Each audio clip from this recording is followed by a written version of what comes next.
You can be seated, please. आप बैठ सकते हैं.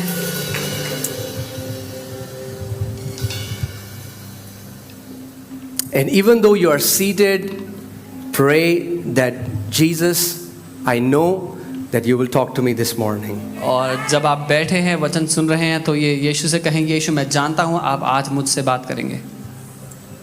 Amen. आमीन. We are continuing the church series, हम जो चर्च सीरीज है उसमें आगे बढ़ रहे हैं. and the message that I want to teach today is the multi-dimensional purpose of church. और जो आज मैं संदेश देना चाहता हूँ वो ये है कलीसिया के जो इतने सारे आयाम है उसके मकसद के पीछे उनके बारे में. You know, it's very important that we understand the purpose of church. और ये बहुत ज़रूरी है कि कलीसिया का जो मकसद है वो हम समझें. Amen. So are you ready? क्या आप तैयार हैं? All right, we'll just pray and then we'll just go into the हम word. प्रार्थना करके वचन में जाएंगे. Holy Spirit, we just thank you. हम आपका धन्यवाद देते हैं. Heavenly Father, स्वर्गीय पिता, we thank you for your written word. हम आपके लिखित वचन के लिए धन्यवाद देते हैं. Lord, I thank you for every hungry heart in this place. प्रभु हर एक भूखे हृदय के लिए हम धन्यवाद देते हैं. Father, I thank you that you're going to speak. Your Spirit is still speaking to the churches. धन्यवाद पिता, आप बात करते हैं क्योंकि आपका आत्मा आज भी कलीसिया से बात कर रहा है. Speak to us this morning. हमसे आज बात करें In Jesus' name. यीशु के नाम में. Amen. आमीन. Amen. आमीन. All right, let me set a timer because you know why. All right. So I'm learning to flow in compassion. मैं सीख रहा हूँ दया में कैसे बहते हैं. Okay, so the first purpose of church is worship. कलीसिया का जो पहला मकसद है वो है आराधना. And when I say worship, many people will think about guitar, keyboard, somebody singing. और जब मैं आराधना कहूँगा तो लोगों के दिमाग में जो तस्वीर आएगी उसमें गिटार कीबोर्ड होगा और कोई गा रहा होगा. You know, maybe you cannot play guitar as well as Kingsley can. हो सकता है आप उतना अच्छा गिटार ना बजा पाते हो जितना अच्छा किंग्सली बजाते हैं. Or maybe you cannot sing like Pastor Sam.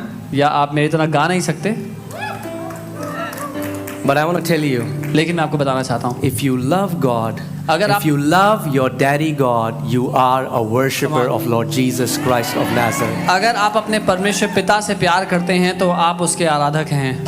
Amen. आमीन. Jesus said that the Father is looking for true worshipers. यीशु ने कहा पिता सच्चे आराधकों को तलाश रहा है, ढूंढ रहा है. And worship is nothing else but putting God at the center of everything that you do. और आराधना और कुछ नहीं लेकिन परमेश्वर को अपने जीवन में जो कुछ हम करते हैं उसके मध्य में उसके बीच में रखना है. Do you know the Bible says that you can work and that work can be worship? क्या आप जानते हैं बाइबल कहती है आप जो काम करते हैं वो काम भी आराधना हो सकता है परमेश्वर के लिए.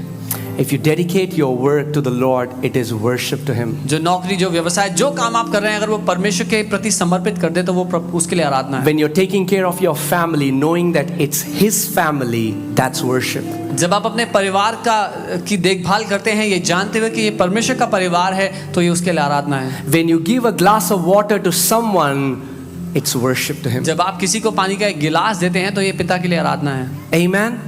So worship means putting God in at the first place of your life. So आराधना का अर्थ है परमेश्वर को अपनी जिंदगी में पहले स्थान पर रखना. You know, the Bible says that Jesus is to have preeminence in our life. He is to have the first place in our life. और बाइबल कहती है कि यीशु को पहला स्थान हमारे जीवन में देना है. यीशु का पहला स्थान होना चाहिए हमारी जिंदगी में. And when you do that, और जब आप ऐसा करते हैं you are a worshipper.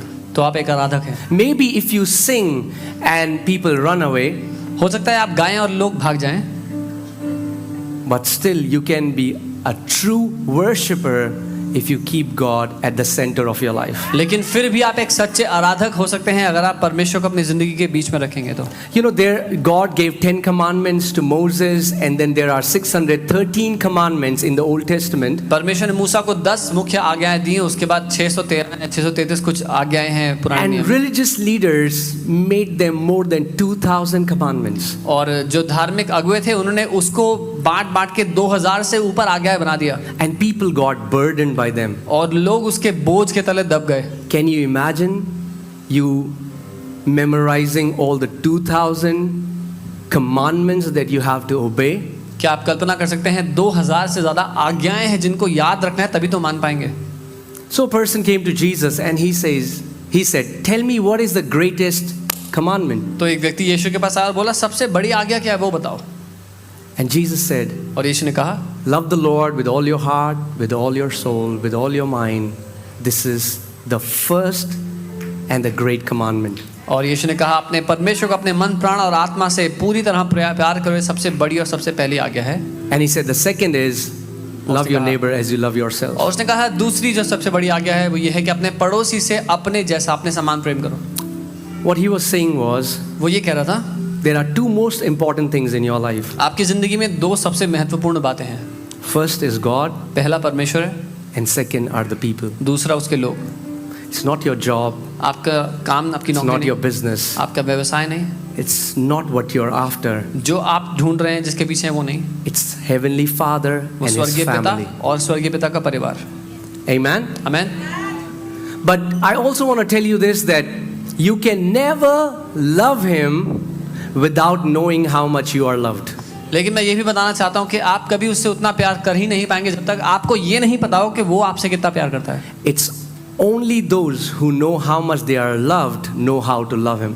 केवल वो जिनको पता है कि उनसे पिता कितना प्यार करता है वही हैं जो पिता से वापस प्यार कर पाते हैं। You know, Luke 7:47, Jesus said, those who are forgiven much love much. लूका 7:47 यीशु ने कहा जो जिनको पता है कि वो माफ किए गए हैं वही दूसरों को माफ कर पाते हैं। Amen. So many of us are trying to love God without first letting Him love us. हम में से बहुत से लोग परमेश्वर से प्यार करने की कोशिश कर रहे हैं इससे पहले कि वो हमें प्यार करे, वो प्यार ग्रहण करने से भी पहले।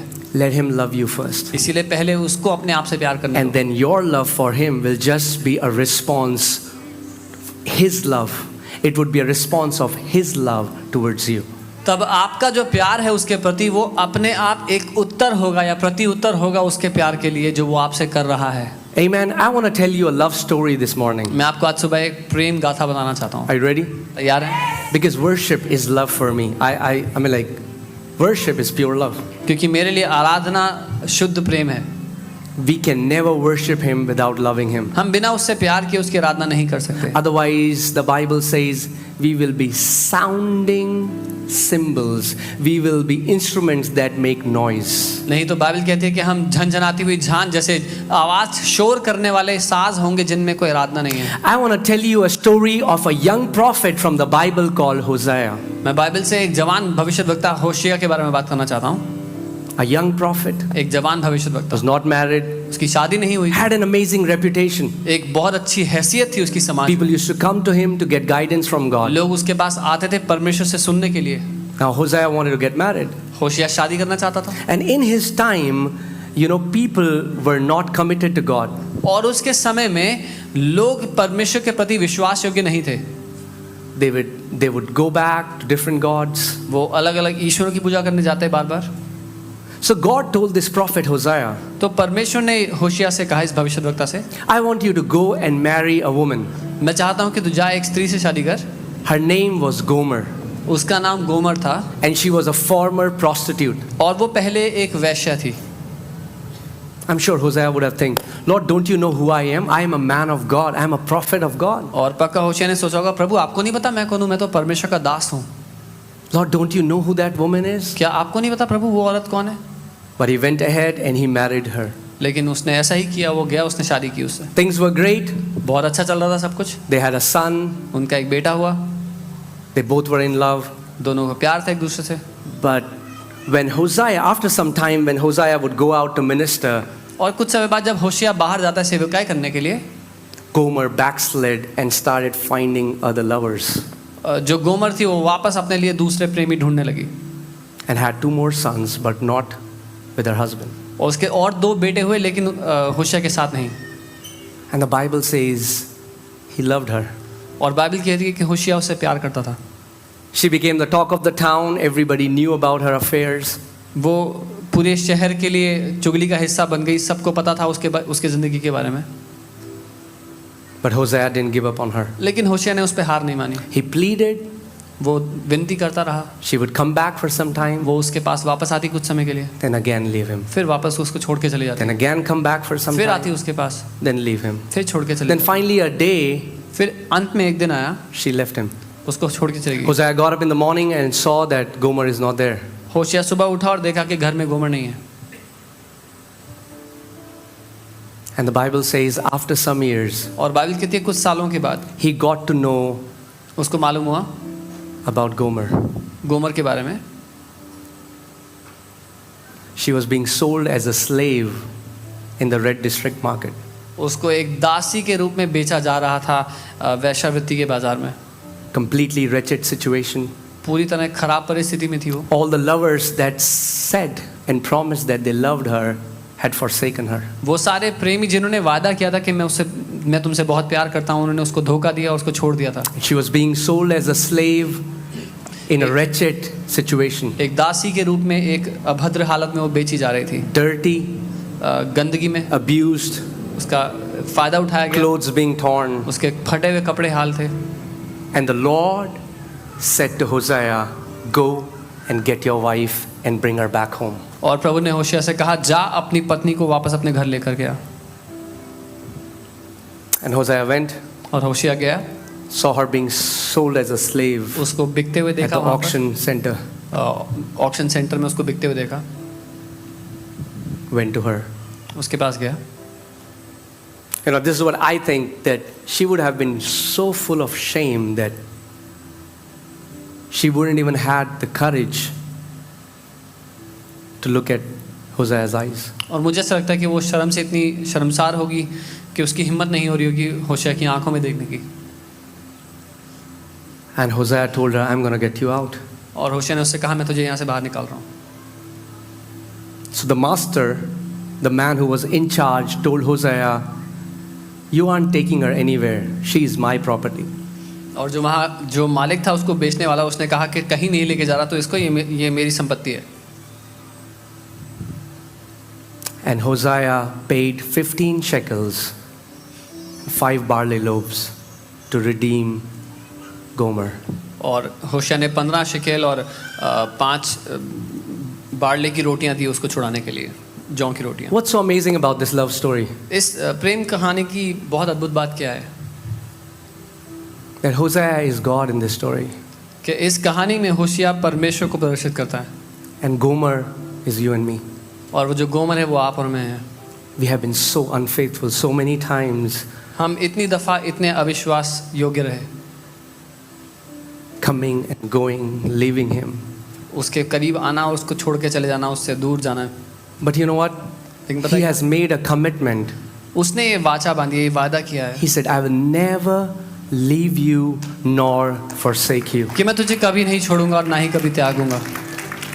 Amen.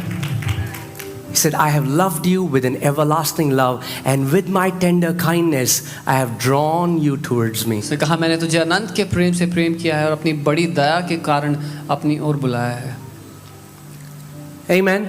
The reason we are standing here, it's not because of whatever we have done, it's only because of His love. जिस कारण से हम आज यहाँ खड़े हैं वो उसमें ऐसा कुछ नहीं जो हमने किया हो, लेकिन केवल उसके प्रेम के कारण।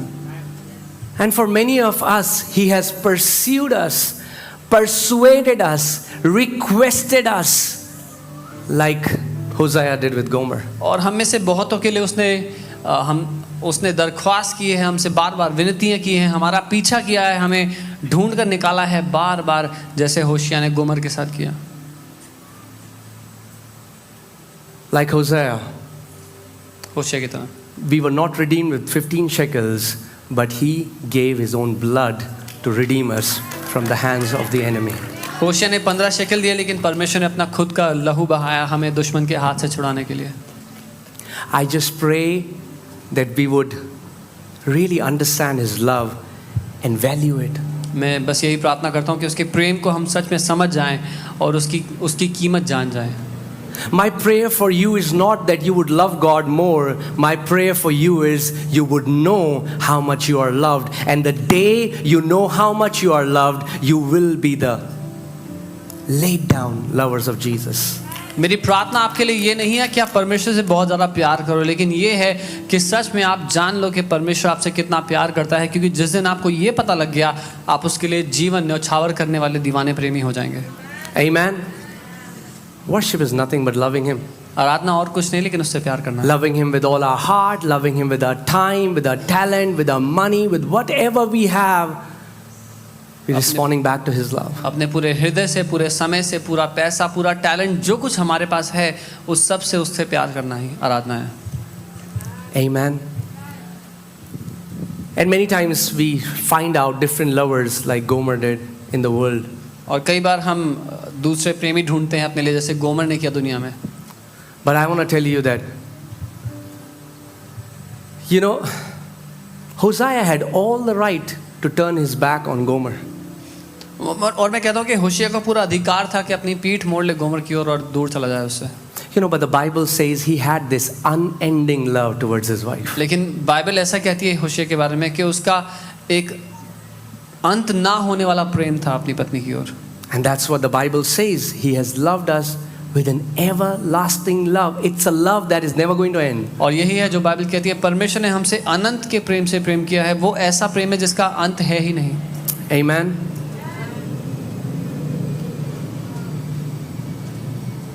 You know, worship is, you know, when you are just lost in His presence and thinking about Him and thanking Him for His goodness, for His love. That is genuine worship. और आराधना ये है जब हम उसके प्रेम के अनुभव में इतना खो जाते हैं, सच में उसके प्रेम का हम आनंद लेने लगते हैं। Amen. So that's the first purpose. So church is the house of worship. So ये पहला मुख्य कारण है, मकसद है कलीसिया का। कलीसिया आराधना का घर है। Amen. Many Gomers gather together every Sunday. और बहुत सारे गोमर हैं जो इकट्ठी होती हैं हर रविवार। We all have been Gomers in different areas. हम सबके सब अपने जीवन में अलग-अलग क्षेत्रों में गोमर की तरह He व्यवहार किए। came and pursued us, persuaded us, and won us.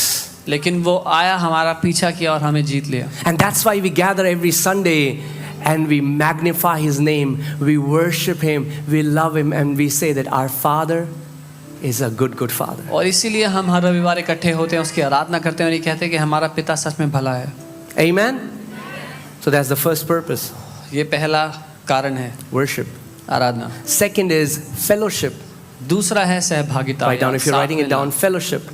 अगर आप लिख रहे हैं तो लिख सकते हैं सहभागिता या साथ मिलना। Amen. And you know, God wants us to learn to love His family. परमेश्वर चाहता है कि हम सीखें कि उसके परिवार से कैसे प्यार करना है। See, God told Hosea to go and bring Gomer back to his house. परमेश्वर ने होशिया से कहा कि जा और गोमर को वापस अपने घर में लेकर आ। We were all sold out as slaves in the market, and God redeemed us by the blood of His Son. And He says, now I have purchased you, redeem you, you come back to my house because you are my family. हम सब के सब नीलामी के बाजारों में दासों की तरह बिके हुए थे, लेकिन परमेश्वर ने अपना लहू बहा करके हमें छुड़ाया, वापस लेकर के अपने घर में लेकर के आया, ताकि उसके बेटों और बेटियों की तरह उसके घर में हम जी पाएं। Amen. We are not just believers, we are also belongers. We belong to His house. हम केवल विश्वासी नहीं हैं, लेकिन हम परमेश्वर, हमारा जीवन परमेश्वर का, उसके घर में हमारी जगह है।